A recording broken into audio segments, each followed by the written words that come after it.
Start.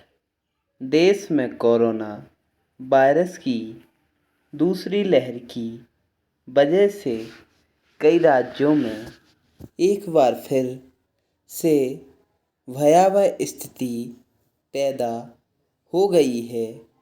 ऐसी स्थिति में स्वास्थ्य व्यवस्था पर भारी दबाव पड़ना तय है। लोग साधारण बीमारी में भी कोरोना के भय से अस्पताल में भर्ती होना ज़्यादा उचित समझ रहे हैं, जिससे वायरस के बढ़ने के साथ अनायास ही स्वास्थ्य ढांचे पर भी दबाव पड़ रहा है। ऐसे में मरीज घर बैठे ही ऑनलाइन प्लेटफॉर्म के माध्यम से चिकित्सकों से समय लेकर जरूरी परामर्श ले सकते हैं। इसका फैलाव सभी छोटे अस्पतालों तक किया जा रहा है, जिससे लोगों को घर बैठे राहत प्रदान किया जा सके। हमें यहाँ तक ध्यान रखना होगा कि अगर व्यक्ति कोरोना संक्रमित भी होता है तो भयभीत हुए बिना पूरे विश्वास के साथ सबसे पहले टेलीमेडिसिन के माध्यम से डॉक्टर से परामर्श करना चाहिए।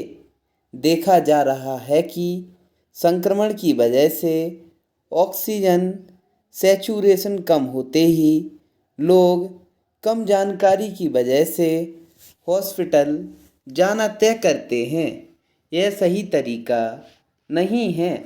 सर्वप्रथम यह जानना चाहिए कि ऑक्सीजन सैचुरेशन कितना होना चाहिए। वर्तमान में कोविड के तेजी से बढ़ने की वजह से मरीजों की संख्या में भारी इजाफा हो रहा है, लेकिन देश में डॉक्टरों की संख्या सीमित ही है। ऐसी स्थिति में टेलीमेडिसिन ही एक कारगर उपाय बनकर सामने आ रही है, जिसे ग्रामीण स्तर तक ले जाने की ज़रूरत है।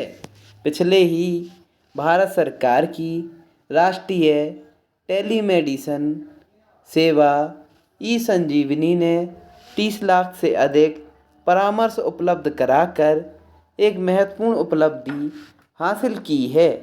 मौजूदा समय में राष्ट्रीय टेलीमेडिसिन सेवा 31 राज्यों केंद्र शासित प्रदेशों में संचालित है और प्रतिदिन देश के 35,000 से भी अधिक मरीज स्वास्थ्य सेवाएं प्राप्त करने के लिए इन नवाचारी डिजिटल माध्यम का उपयोग कर रहे हैं।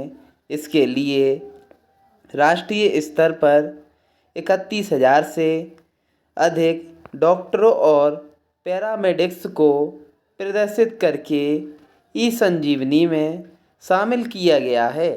ई संजीवनी को शीघ्र और व्यापक तौर पर अपनाना यह दर्शाता है कि कोरोना काल में रोगियों को दूर से ही प्रभावी ढंग से नैदानिक प्रबंध किया जा सकता है।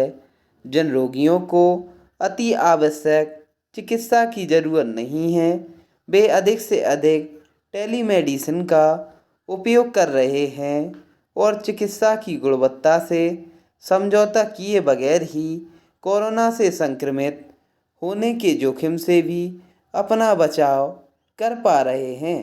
पिछले लॉकडाउन के दौरान विश्व स्वास्थ्य संगठन ने भी अधिक से अधिक टेलीमेडिसिन मॉडल को अपनाने की ही सलाह दी थी।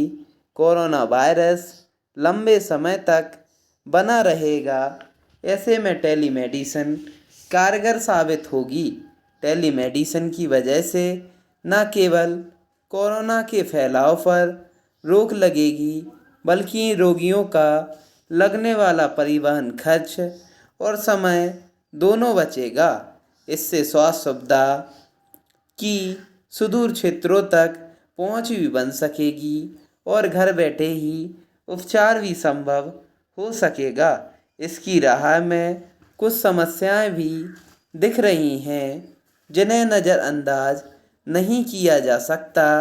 जैसे पहला, इसके परिणामों के बारे में रोगियों में विश्वास की कमी है। दूसरा, स्वास्थ्य कमी ई चिकित्सा अर्थात टेलीमेडिसिन से पूरी तरह अभी भी परिचित नहीं है।